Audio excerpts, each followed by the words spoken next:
Hello বন্ধুরা, কেমন আছো সবাই? ভ্যারাইটি অফ লাইফ চ্যানেল থেকে আমি মুনমুন আরও একবার চলে এলাম তোমাদের সাথে। দেখো আজকে কি আছে। আজকে আছে মাছের রাজা ইলিশ। হ্যাঁ, আমাদের জাতীয় মাছ ইলিশ। আজকে ইলিশ মাছ দিয়ে হবে সর্ষে পাতুরি। তাই তোমরা অবশ্যই আগে বলে রাখছি, আমার চ্যানেল থেকে আরও ভালো ভালো খাবার, আরও অনেক কিছু ভালো জিনিস তোমরা যদি পেতে চাও, তাহলে আমার ভ্যারাইটি অফ লাইফ চ্যানেলটা তোমরা সাবস্ক্রাইব করে লাইক কমেন্ট শেয়ার করে আমার পাশে থেকো ভালোবাসার বন্ধুরা। তো চলো আমরা রান্নার পর্বে চলে যাই। মাছটাকে আগে পরিষ্কার করে ধুয়ে নিয়ে নিই। দেখো বন্ধুরা, আমি মাছটাকে আঁচটে নিয়েছি, আর আঁচটানোর জন্য আমার কাছে এইরকম একটা মেশিন আছে। আমি মাছটিকে সুন্দর করে আঁচটে কেটে কুটে তারপর রান্নায় আসছি। দেখো বন্ধুরা, আমি মাছটা সুন্দর করে ধুয়ে পরিষ্কার করে এভাবে কেটে কুটে নিয়েছি। তারপর এখন আমি হলুদ মাখিয়ে, লবণ হলুদ আরো অন্যান্য কিছু মাখিয়ে তোমাদের দেখাচ্ছি। লবণ হলুদ আর মরিচের গুঁড়ো দিয়ে আমি মাছটা ভালোভাবে মাখিয়ে নেব।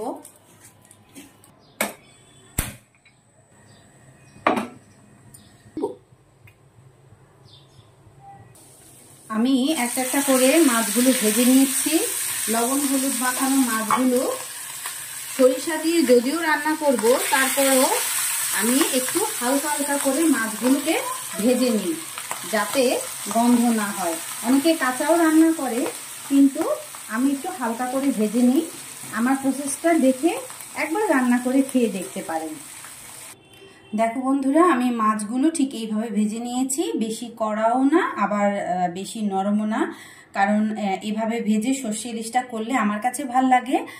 তোমরা করে একবার খেয়ে দেখো, আশা করি তোমাদেরও ভালো লাগবে। আচ্ছা, আমি কড়াইয়ে তেল দিয়ে নিয়েছি। আমি মূল রান্নায় চলে যাচ্ছি। কড়াইয়ে সেই মাছ ভাজা সর্ষের তেলটাই নিয়েছি, আর সাথে দেব কালো জিরে ফোড়ন। আমি সবসময় তোমাদের একটা কথা বলি, ফোড়ন দেওয়ার পর ফোড়নটা ভাজা না হলে তোমরা অন্য কোনো ফোড়নে যাবে না। যখনই দেখবে তোমরা ফোড়নটার একটা গন্ধ স্মেল তোমরা পাচ্ছ, তারপরে তুমি অন্য একটা জিনিস অ্যাপ্লাই করবে।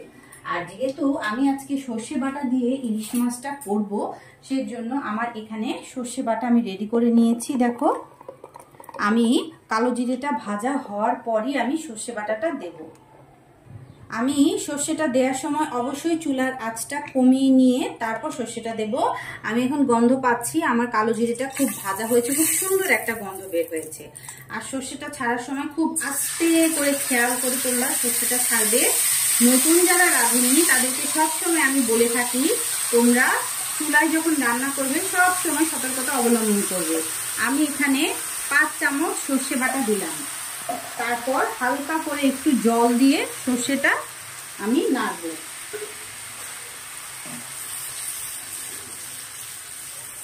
জল না দিলে দেখা যায় কি সর্ষেটা তলায় লেগে যেতে পারে, কড়াইয়ের সাথে ধরে যেতে পারে।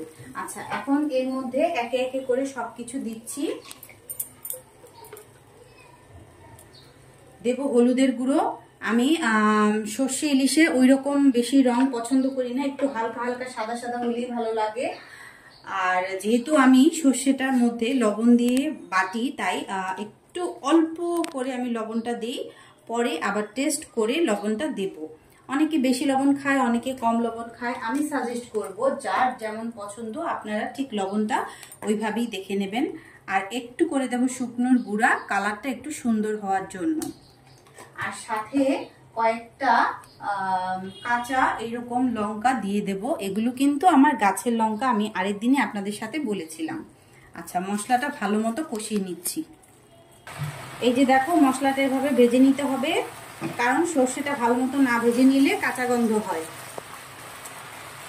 এখন আমি জল দিয়ে দিচ্ছি। আর তোমাদের সাথে তো আমি অবশ্যই বলেছি, আমি যে কোনো রান্নায় ঝোলের মধ্যে অবশ্যই গরম জলটা পছন্দ করি বেশি। এতে ঝোলের রংটাও নষ্ট হয় না, আর রান্নাটাও ভালো থাকে।